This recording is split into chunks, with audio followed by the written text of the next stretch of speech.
This is the Phoenix mind, where the fire refines, break the chains and rise to shine. Rise stronger, lead with heart, every end a brand new start. With Lisa Manzo, we transform, we ignite. This is the Phoenix mind.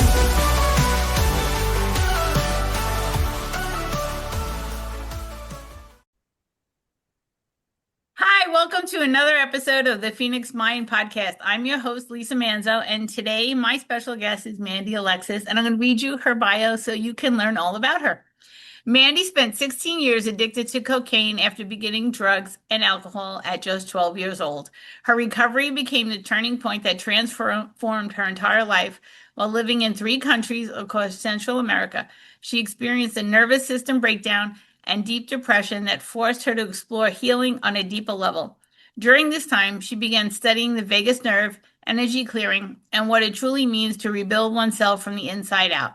Today, she shares her journey to remind others that healing, happiness, and freedom are always possible when we commit ourselves. Welcome, Mandy. Thank you so much for being my guest today. You're welcome, and thank you so much for having me. Oh wow, that sounds hard that you started your addiction at 12 years old to alcohol and cocaine. How did that happen? Tell the story because we want the audience to know that everything's possible. Yeah, so actually, my addiction to cocaine, like the first time I tried it, I was 19, but then I was addicted for 16 years. But my use of drugs started at 12, like started with smoking weed at 12 years old. And then by like 13, 14, we mixed it. I was using alcohol, also was doing mushrooms, acid, ecstasy.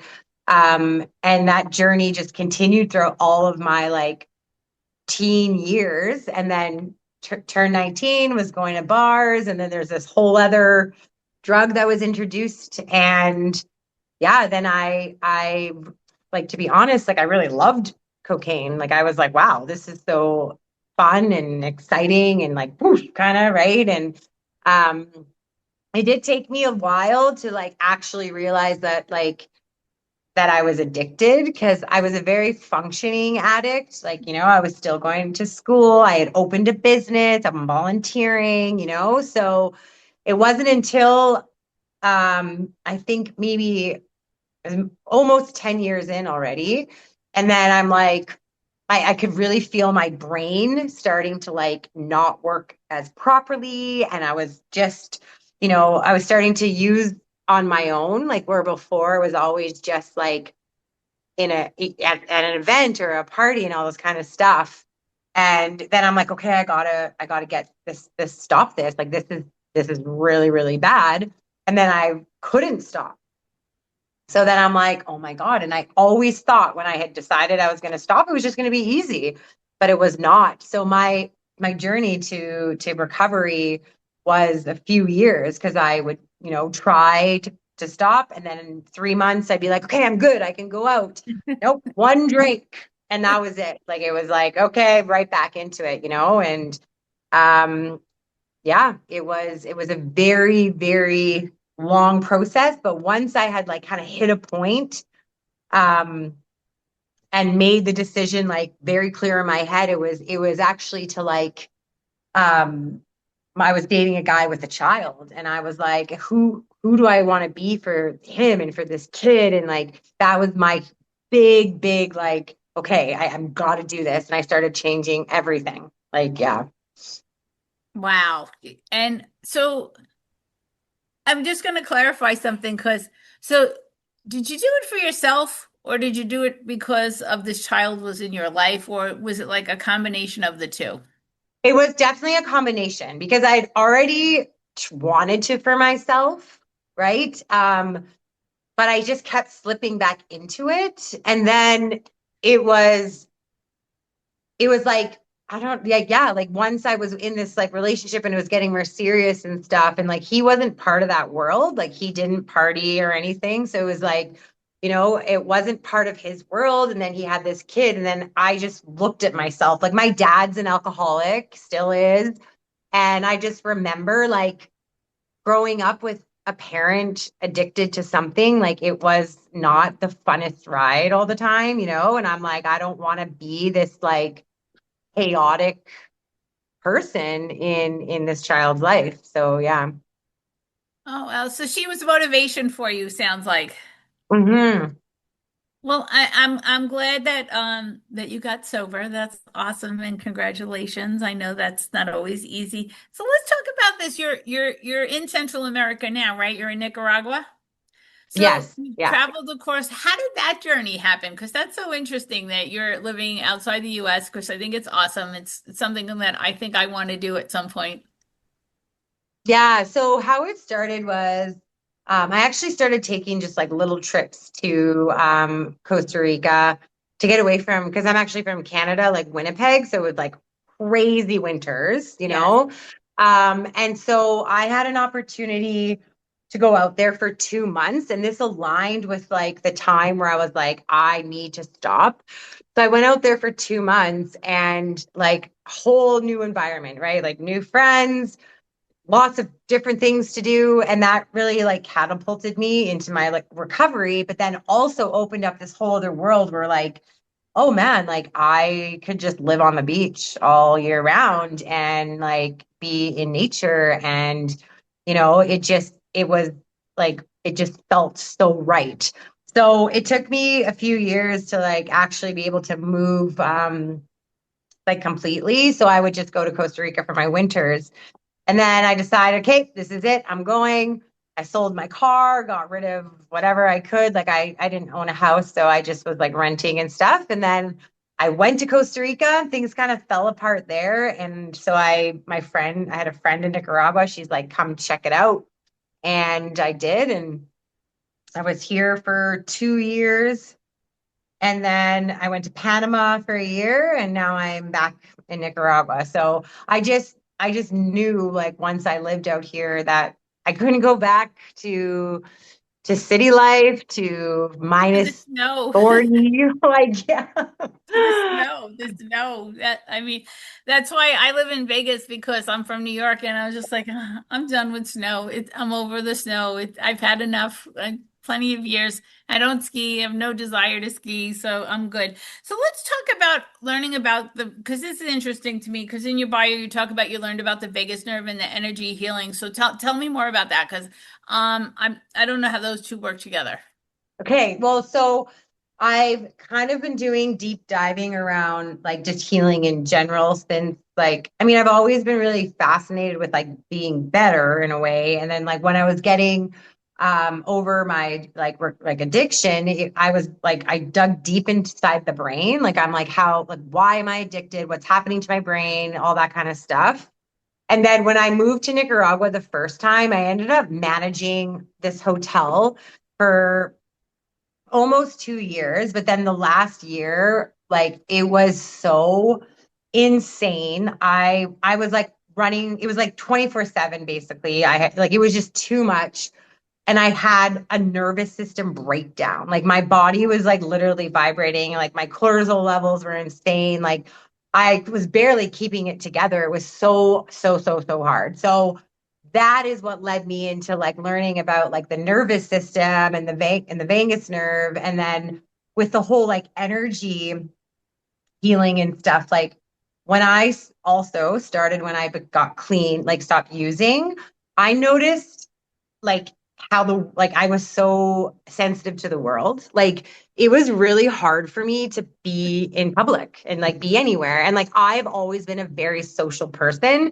And I mean, yes, like, starting from such a young age, like your body like has this field that you've created for it by using like whatever you're using, right? And after all these years, like coming into this world, like without that protection from the drugs or the alcohol, it was insane, like how I felt. Like, and so then that's when I started digging into like energies and like being an empath and like how to clear out energies from other people from your past, like even just from like your day. So that's what led me into those two interests of like how the human body works. So Wow, and I bet peeling off the layers of the protection was a little scary, maybe. Was that? But yeah, well, I mean, like I felt really uncomfortable like being in crowds, which like, like all these things that were just came so easy to me before weren't anymore. And yeah, like it really helped going away to Costa Rica because then I could be outside all the time. And I found that like, being outside, I wasn't absorbing like all the people around me because we're all like in this huge open space. So, it was a lot of learning about how I worked, and what to do to like make me be able to be functioning in society again. So, yeah, That's awesome. Have you read the book, The Empath Survival Guide? I did read it actually. Yes. As- That was so helpful for me because I didn't understand how to protect my energy from other people once I stopped drinking alcohol. Like you said, because that it's gone and then all this is just coming in and there's no barrier in between. And it was super helpful for me. So what's one of the things that you do to protect your energy when you're outside? So I always try to make sure to like center myself before I leave the house, and like, I mean, that can look like multiple things depending on like how much time I have or like where I'm at. But I always try to do some sort of like centering meditation thing where like I'm feeling good up here. And then I really, really something that helps me is like putting on music and singing and dancing and like helping just like feeling good in my body and stuff like that. Um, Sometimes like the visualization of like a protection bubble helps, but I notice that it's not enough for me. So it's like it's really about grounding myself in me before leaving. So like, like I said, that comes with movement, meditation, and then I'm lucky now because I can always just step outside and like get energized from the sun and like step in the grass and everything like that. But I used to be able to just wake up and go. Like I would just wake up and that's it. Like 15 minutes, get ready and go. And I need my time now to like, get in tuned with me and feel I don't know, safe and good to go and take on the world. So yeah. I think that's so awesome because, I used to do the same thing, like wake up and I'd be out the door in 5 minutes. No time for me, no time for Mhm. anything. And I used to be so proud of that. I know. I'm like, oh yeah, I can sleep right till this point and then rush out and I'm a good. Like, meanwhile, I'm just like a blank slate basically because I'm like, hungover or sketchy from the night before, like or whatever. Yeah. So Right, and I used to be so proud of it, and now I'm just as proud of getting up early, so I have my me time in the morning. I sit on the couch, I just sit there in peace and quiet for like 5, 10 minutes, drink a cup of tea before I get ready for my day or go to work, and it's just like it's so amazing the shift for it because it's putting yourself first, which I never used to, and most alcoholics or drug addicts don't. So putting yourself mhm. first is a great shift. And so I have another question for you. You were talking about residual energies and like leftover from other people or maybe other generations. Let's talk about. I want to understand more about that. Can you explain it to me? Yeah, so I mean, like we're all always like feeling and absorbing like all the energies around us and stuff. Some people are way more sensitive to it than others, right? But I'm very much an empath and like so if someone is sad but sitting beside me, like then now my body is feeling sad. Like I can literally like feel them, right? And so if I'm in like doing this all day with different people and all these things are like coming at me and stuff, like I had to really learn like how to um be able to feel it without absorbing it, right? So, like I said, grounding myself and all that, like really helped with like being able to do that. I also did a lot of like deep diving into like the generational energies and traumas and strengths that we carry. And I've done meditations and hypnos around being able to go back and you know, release that energy that's like carried on through generation through generation through generation. And I mean, it's also like scientifically proven that like let whatever your like your mom is feeling when you're in her belly, like you are feeling those emotions too. So then, but then your mother is carrying whatever her mother was carrying, right? So it does get passed along I can't through even the. imagine that because so my mom lost twins before I was born, right? Right? She lost two Mhm. children, to premature, because this is back in the 60s and they didn't have all that stuff, right? So then she had my brother, right? But I'm sure she was very nervous during the whole pregnancy because of the first time. And then she had me. And then fast forward to my pregnancies, I was terrified of giving birth. And I realized that that probably wasn't my energy Mm. because it's just residual from the previous generation that needed to go. Yeah. And a lot of people aren't even like aren't aware of that yet, right? That we do carry from, they say seven generations up, like you can feel. So if nobody's doing the work and honoring and clearing and like taking Right. awareness, then it's just going to keep building, you know? Well, So I lived every emotion my mother ever had because my egg was in her when she was born. yeah, So I've lived every emotion she's ever had from the time she was born up until I was born and whatever else that she gave me along the way. exactly. And so have my children. They've lived every emotion I've ever felt because of, they were with me when I was born till they came to be born. Yeah. And I mean, not all of it is, something you need to clear. Like I was saying, like some of them you need to honor, like, like my like great grandparents, they had to, flee because they were they're or we all are Jewish and very scary times back in the day.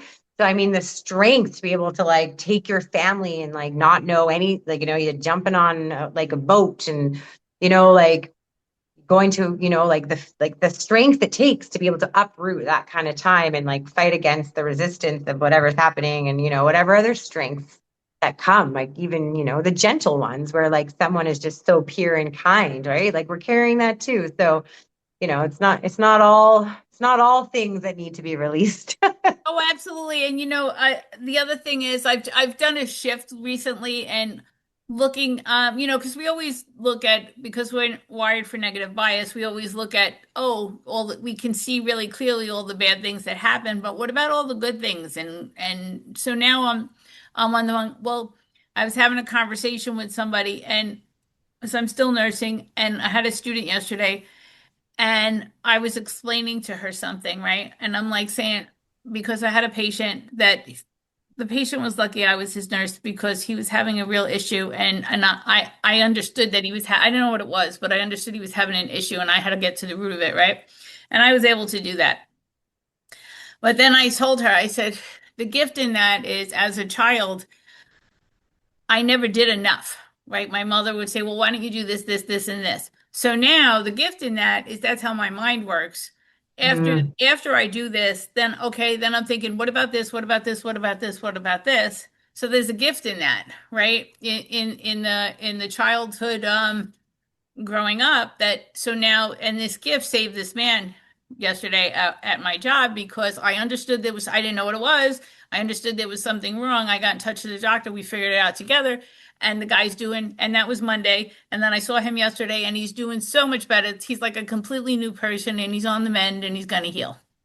that's amazing. Yeah, that's great. Yeah. Right. And this came out of a gift from a childhood that, that was, which also came from not good enough. But then you can flip it and say, well, look, I am good enough because I just saved this guy because I have this gift that I got in childhood. Yeah, exactly. Yeah.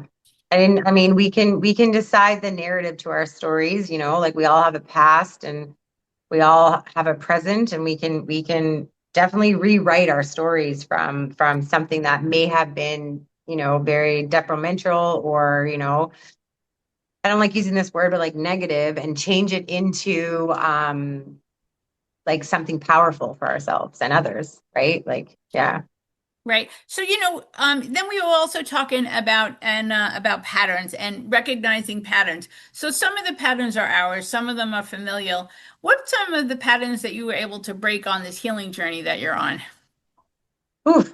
So many. Just pick up one or two. Yeah, well, I mean, like, just the way I socialize. I mean, that was a huge, like, I mean, everything revolved around drinking and drugs, like anything we did, like even bowling, like, you'd go bowling and we knew, like, so I had to rewire my brain and change all my patterns that like I could, I could go out and just be, right. And just enjoy. And like, I had to obviously change like group friends and all this stuff, but like that was a huge pattern of like not everything revolves around drugs and alcohol. Like these things are enjoyable with not like with just being, I also had to change patterns about the way I looked at life in the sense of like it's like an adrenaline rush, right? Like Oh, because when you're doing drugs and alcohol all the time, you're constantly giving yourself this adrenaline rush, and then all of a sudden you stop, and it's like I had to rewire myself and patterns around the simplicity and the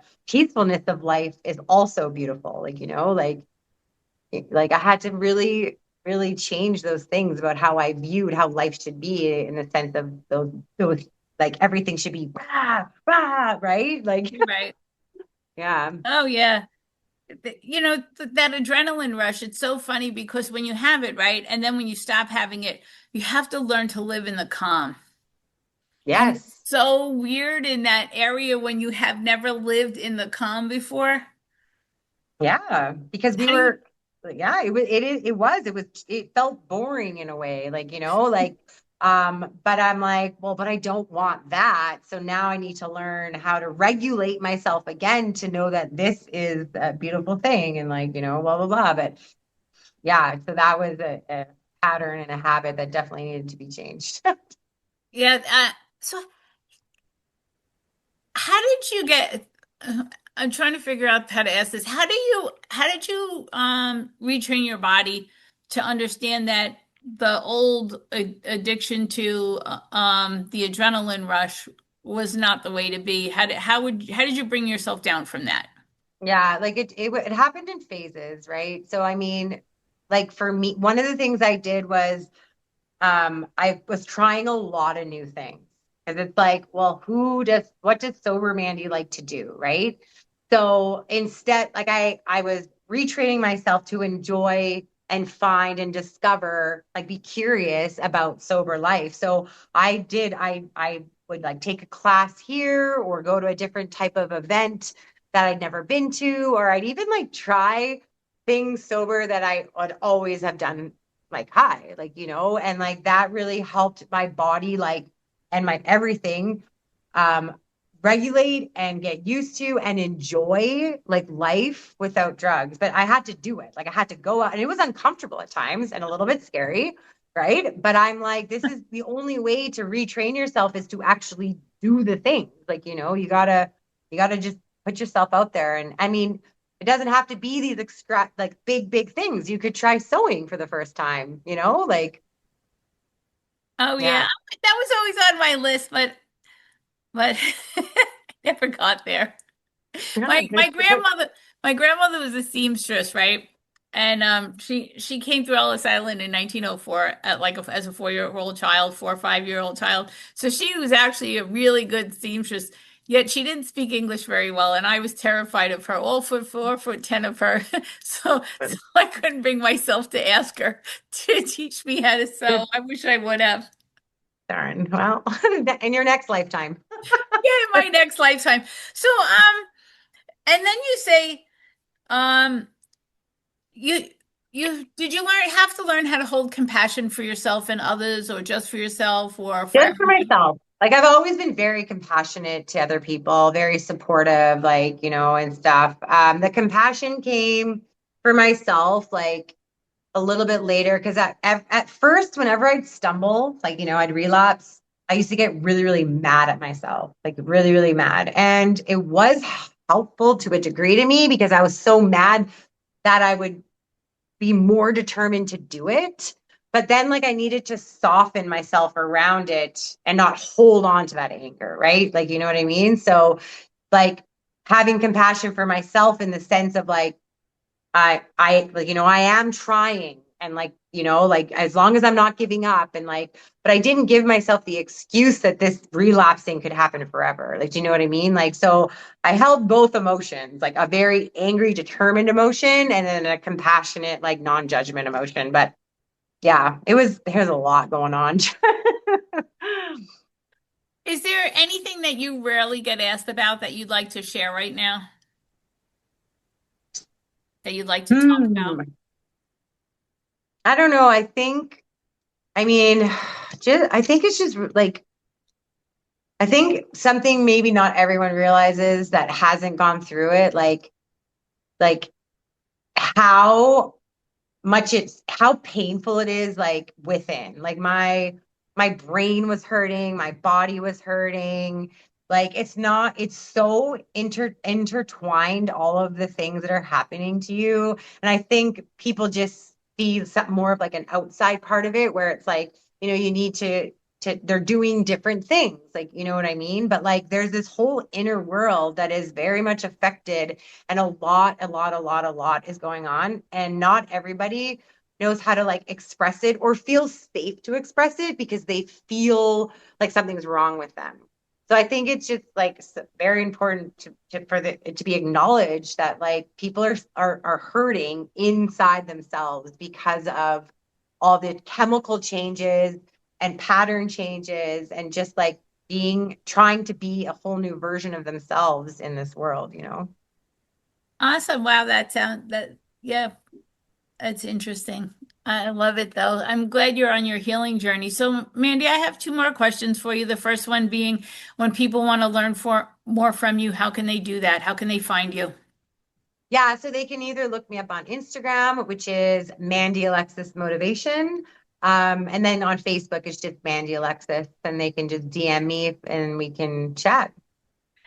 Awesome. That's great. And my last question, which is always my last question. So when somebody's struggling with something, what's a little bit of what's some kind of tool or something you can say to keep them moving forward to get to the other side? Well, I feel it's important to people to really honor and their emotions and not be ashamed if they're stumbling or falling apart, to just let themselves cry and like lean on support if they can. Sometimes it's helpful to yell into a pillow if they're feeling like, really angry and everything like that. Like these tools, like crying and yelling into a pillow and talking about it, is a huge release and will help people be able to like find that next step, even if it's not something that they are looking for from the outside. But even just if talking to someone without wanting advice is so beneficial for the release of what's happening up here. Awesome. And thank you so much for being my guest today. I appreciate your time. You're welcome. And I'm Lisa Manzo, your host of the Phoenix Mind podcast, and I will see you on the next episode. This is the Phoenix Mind, where the fire finds. Together we rise, transform our lives. So subscribe, share the flame, help a friend rise again.